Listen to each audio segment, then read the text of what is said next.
বলতে গেলে আমাদের চোখের ফোকাস থাকে সোজা অনেক দূরে।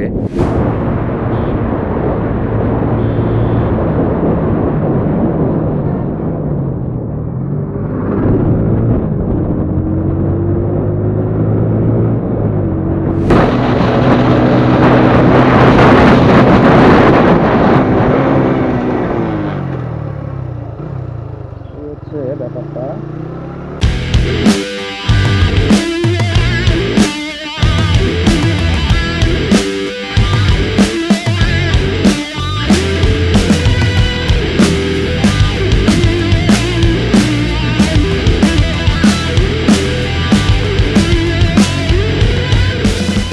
হ্যালো ভিউয়ার্স, আসসালামু আলাইকুম।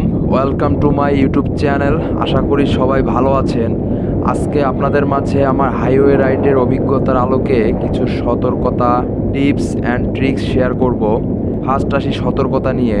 ভাই, আপনি যত ভালো রাইডার বা এক্সপার্ট হন না কেন, হাইওয়েতে আপনাকে অবশ্যই সেফটি গিয়ার আর ভালো মানের হেলমেট, ট্রাফিক পুলিশের মামলার হাত থেকে বাঁচার জন্য যেমন তেমন হেলমেট নয়, চেষ্টা করবেন ভালো মানের সার্টিফাইড ফুল ফেস হেলমেট ব্যবহার করার।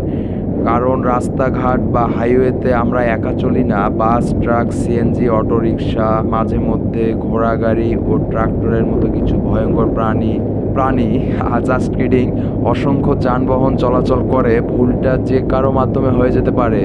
মানলাম আপনার বা আমার কোনো ভুল নেই, বাট অন্য কারো ভুলে ক্ষতিটা কিন্তু উভয়েরই হচ্ছে। তাই ভালো মানের হেলমেট, সেফটি গিয়ার অবশ্যই। সেকেন্ড আসি রাইডিং ফোকাস বা মনোযোগ। একটা জিনিস লক্ষ্য করে দেখবেন, আমরা বাইকে যত বেশি গতিতে থাকি আমাদের চোখের দৃষ্টি বা আই ফোকাস অতটাই সামনের দিকে তীক্ষ্ণ থাকে। আরও সহজভাবে বলতে গেলে আমাদের চোখের ফোকাস থাকে সোজা অনেক দূরে। ডানে বামে খুব কম ফোকাস যায়। তাই হঠাৎ করে ডানে বামে থেকে কোনো গাড়ি হুট করে ঢুকাই দিলে আমরা প্যানিক হয়ে যাই।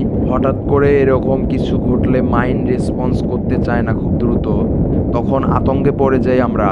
তাই আমাদের এই ব্যাপারটা মাথায় রেখে আরও বেশি মনোযোগী হতে হবে।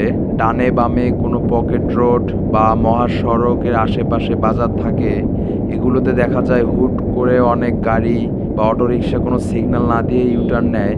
তাই এই জায়গাগুলোকে মাথায় রেখে বেশি সাবধানতা অবলম্বন করতে হবে। আর বাইকের স্পিড বা গতির সাথে মাইন্ড রেসপন্সের একটা ব্যাপার আছে। আপনার বাইকের স্পিড বাড়ানোর পাশাপাশি আপনার মাইন্ড রেসপন্সের স্পিডটাও বাড়াতে হবে। মাইন্ড রেসপন্স যত দ্রুত কাজ করবে অত দ্রুত আপনি প্যানিক সিচুয়েশনগুলোতে দ্রুত সিদ্ধান্ত নিতে পারবেন। আমি আমার হাইওয়ে রাইড এক্সপিরিয়েন্সে একটা সমস্যায় অনেক পড়ি। দেখা যায় বাস, ট্রাক কিছু আপনার সামনে এমনভাবে চলে আসবে, মনে হবে রাস্তাটা শুধু ওদের, আমি ভুল করে তাদের রাস্তায় চলে আসছি। আমি আমার এরকম অভিজ্ঞতার কিছু ভিডিও ফুটেজ দিয়ে দিব।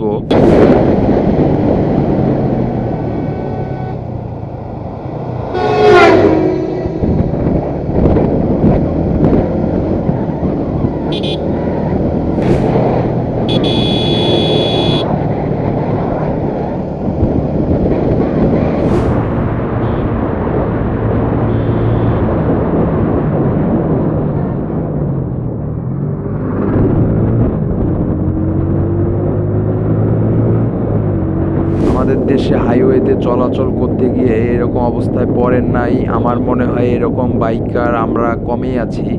আসলে এই ব্যাপারগুলোর জন্য আমাদের বাইকারদের তেমন কিছুই করার থাকে না।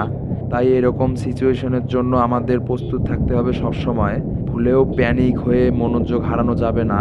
যখন দেখবেন সামনে থেকে আসতে থাকা গাড়ির সাথে আপনার দূরত্ব মিলতেছে না, চেষ্টা করবেন বাইকের গতিটা যত দূর কমানো যায় কমিয়ে দিয়ে রাস্তার সাইড দিয়ে নামিয়ে দিয়ে যাওয়া। এরকম সিচুয়েশনে আমি যতবার পড়ছি বেশিরভাগ সময় রাস্তায় স্পেস না পাওয়ার কারণে রাস্তার সাইড দিয়ে বের হয়ে যাওয়া লাগছে। আর ভুলেও এরকম সিচুয়েশনে পড়ে ভয়ে বা আতঙ্কে পড়ে মনোযোগ হারাবেন না, তাহলে অনেক ক্ষেত্রে দেখা যায় রাস্তার সাইড দিয়ে বাইক নামাই দিয়ে বাইকটি ব্যালেন্স হারানোর সম্ভাবনা থাকে। তাই মনোযোগী থাকলে বাইকটি ব্যালেন্স করাটা আপনার জন্য সহজ হয়ে যাবে। এখন আসি সব থেকে ইম্পর্টেন্ট বা মূল ব্যাপারটায়, সেটা হচ্ছে ব্রেকিং বা ব্রেকিং সেন্স। হাইওয়ে রাইডিং এর ক্ষেত্রে ব্রেকিং এর ভূমিকা অনেক। কোন রোডে আপনি চাকার গ্রিপ কি রকম পাচ্ছেন, চাকার গ্রিপ অনুযায়ী আপনার বাইকের ব্রেকিং অ্যাভেলেবিলিটি কেমন, এটা মাথায় রাখতে হবে অলওয়েজ। আমার এই বাইকটির যেমন গতির তুলনায় ব্রেকিং অ্যাভেলেবিলিটি অনেক অনেক খারাপ ছিল। বললাম এই জন্যই, বাইকটার ব্রেকিং খারাপ হওয়ার পেছনে মূল কারণটা আমি যেটা পেয়েছি, বাইকের টায়ার গ্রিপ। সবসময় ফিল করতে পারতাম আমি রাস্তার সাথে টায়ারের গ্রিপিংটা অনেক কম পেতাম। একটু প্রেসার দিয়ে ব্রেক করলেই বুঝি চাকা স্কিড করবে, কনফিডেন্স পেতাম না এক কথায়। পরে টায়ার দুটি চেঞ্জ করার পর সমস্যাটি চলে গেছে। ব্রেকিংয়ে কনফিডেন্স আর চাকার গ্রিপের ব্যাপারটি আমি 100% পাচ্ছি। আমার বাইকে বর্তমান টায়ারের একটি ইউজার রিভিউ ভিডিও করা আছে আমার চ্যানেলে, আমি আই বাটনে দিয়ে দেব। যারা আরটিআর ইউজ করেন তাদের ক্ষেত্রে আমি বলবো যে স্টক টায়ারটি না ইউজ করাই ভালো। আর যদিও স্টক টায়ারটি ইউজ করেন, একটু সাবধানে বাইকটা রাইড করবেন। আর অবশ্যই সব বাইকার ভাইরা ইঞ্জিন ব্রেকে অভ্যাস করে নেবেন, কারণ এই ইঞ্জিন ব্রেকটা একবার সঠিকভাবে আয়ত্তে আনতে পারলে অনেক উপকারে আসবে।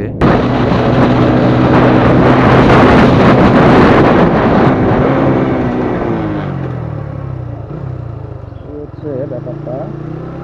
আর ইঞ্জিন ব্রেক মানে জাস্ট ক্লাস অ্যাক্সেলারেশন ছেড়ে দিয়ে ব্রেক চেপে বসা তা নয়।